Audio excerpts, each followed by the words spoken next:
हम नमक है महाराज। नहीं चंदन हो कभी, तुम तिलक हमारे माथे का। क्या आपको पता है छावा फिल्म के क्लाइमैक्स सीन की शूटिंग अचानक रोकनी पड़ी थी क्योंकि जंजीरों में बहुत देर तक हाथ बंधा होने की वजह से विक्की के हाथ के मसल फ्रीज हो गए और नीचे ही नहीं आ रहे थे, जिसके बाद शूटिंग रोककर पूरे सेट को निकाल लिया गया और इसके 1.5 महीने बाद विक्की के नॉर्मल होते ही दोबारा शूटिंग शुरू की। वहीं इस क्लाइमैक्स सीन के वक्त विक्की की पूरी बॉडी पर जो आपने बहुत सारे जख्म और ब्लड देखा, इसे प्रोस्थेटिक मेकअप के जरिए बनाया गया था, जिस मेकअप को होने में हर रोज 4 घंटे लगते और इसके बाद 10 घंटे का कंटिन्यू शूट होता, जिससे विक्की इतने थक जाते कि मेकअप के वक्त ही सोने लगते। साथ ही फिल्म में जब संभाजी महाराज को मुगल सैनिक पकड़ने आते हैं, इस सीन की शूटिंग के वक्त विक्की इतने कैरेक्टर में घुस गए थे कि डायरेक्टर के कट बोलने के बाद भी वो इन्हें मारे जा रहे थे। साथ ही इसी क्लाइमैक्स सीन में आपने ये सीन भी देखा था जब चिमटे से संभाजी महाराज की जुबान निकाल ली जाती है, तो इस सीन के लिए एक नकली प्रोस्थेटिक से बनाई गई जुबान का इस्तेमाल किया गया था और मुंह से खून बहाने के लिए इस जुबान के साथ एक बारीक नली को जोड़ा गया जिसके जरिए खून पहुंचता था।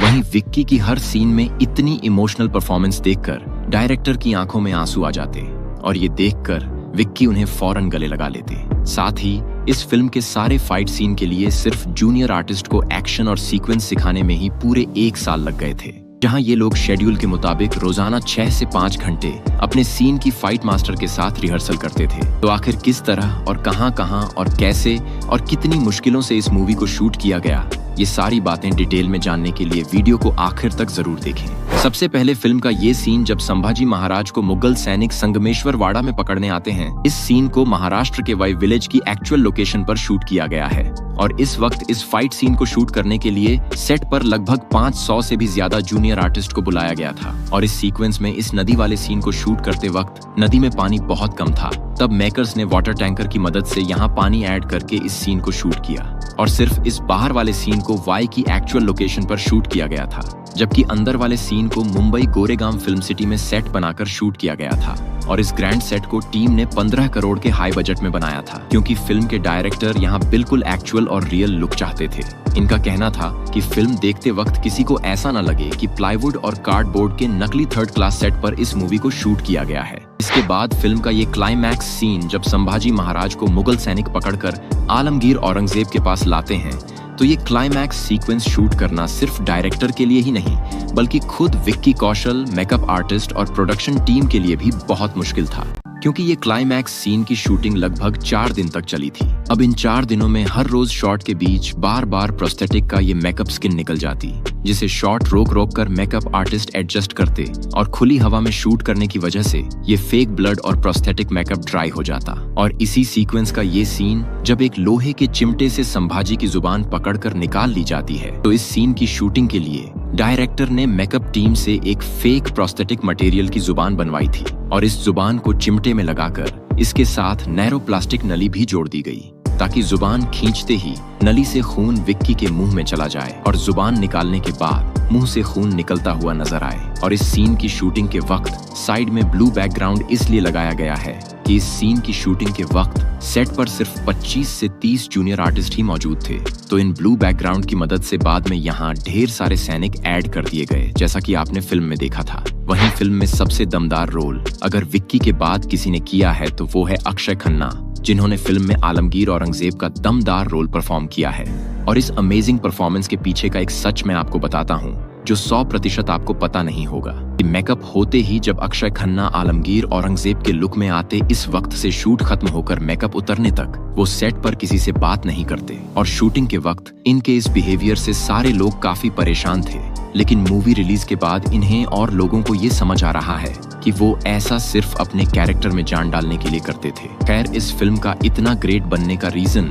सिर्फ इसके मुख्य कलाकार नहीं बल्कि हर छोटे छोटे कलाकार भी हैं जिन्होंने फिल्म के लिए जी तोड़ मेहनत की है। और इसकी सबसे बड़ी उदाहरण है संतोष जुवेकर, जिन्होंने फिल्म में संभाजी महाराज की सभा में रहने वाले खास आदमी राया जी का रोल किया है। इन्होंने अपने इस छोटे से रोल के लिए लगभग 8 महीने तक रिहर्सल और ट्रेनिंग की थी। आप यहाँ देख ही सकते हो किस तरह ये अपने उस फाइट सीन की रिहर्सल कर रहे हैं जब फिल्म में ये संभाजी के साथ बुरहानपुर पर हमला करते हैं। साथ ही इन्होंने अपने रोल के लिए अपनी फिजिक पर भी बहुत काम किया ताकि मूवी देखने के बाद किसी को ऐसा न लगे कि एक अनफिट एक्टर को डायरेक्टर ने कैसे वॉरियर के रोल में कास्ट कर लिया। आप यहाँ देख ही सकते हो किस तरह ये अपने ट्रेनर के साथ मिलकर एब्स का सेट परफॉर्म कर रहे हैं और इन्होंने ये फिजिक ट्रेनिंग लगभग फिल्म शुरू होने से 6 महीने पहले से स्टार्ट कर दी थी और हर रोज ये अपना जिम का शेड्यूल पूरा होने के बाद घुड़सवारी और मार्शल आर्ट की भी प्रैक्टिस करते। आप देख ही सकते हो किस तरह ये अपने ट्रेनर के साथ यहाँ लाठी चलाना, नेजा चलाना और इसके मूवमेंट और पोज क्या होते हैं जो उस वक्त वॉरियर का स्टाइल था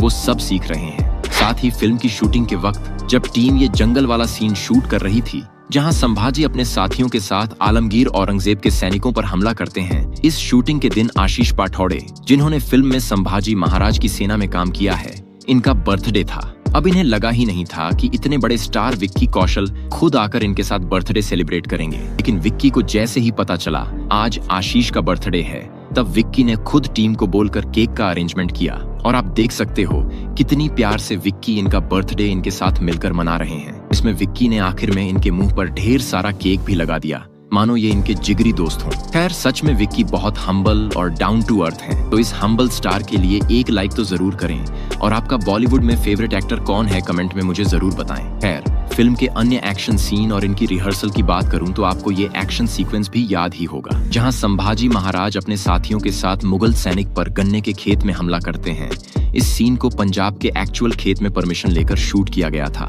और आप यहाँ देख ही सकते हो कि किस तरह फाइट मास्टर और जूनियर आर्टिस्ट इस पूरे सीन की प्रैक्टिस कर रहे हैं, क्योंकि इस पूरे सीन को फाइट मास्टर एक नंबर के साथ तैयार करते हैं और एक्शन करते वक्त ये इस नंबर को पुकारते हैं तो सामने आने वाले जूनियर आर्टिस्ट को समझ आ जाता है कि मुझे क्या मूवमेंट करनी है। साथ ही बुरहानपुर बैटल सीन में आपने विक्की कौशल को एक दमदार एक्शन करते देखा था, तो इस सारे एक्शन को साजिद फाइट मास्टर ने डिजाइन किया था। आप यहाँ देख सकते हो किस तरह विक्की कौशल के सेट पर आने से पहले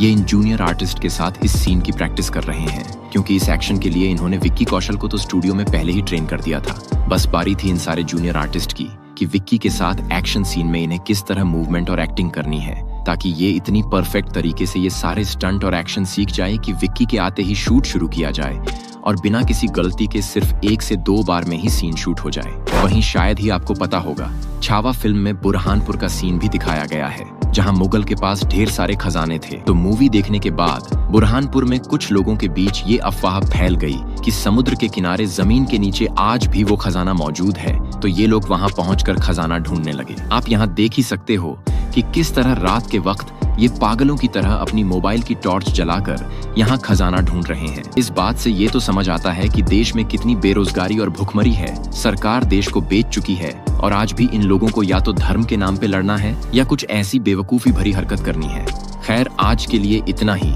आई होप आपको वीडियो पसंद आया होगा। अब मिलते हैं अगली वीडियो में, तब तक के लिए बाय।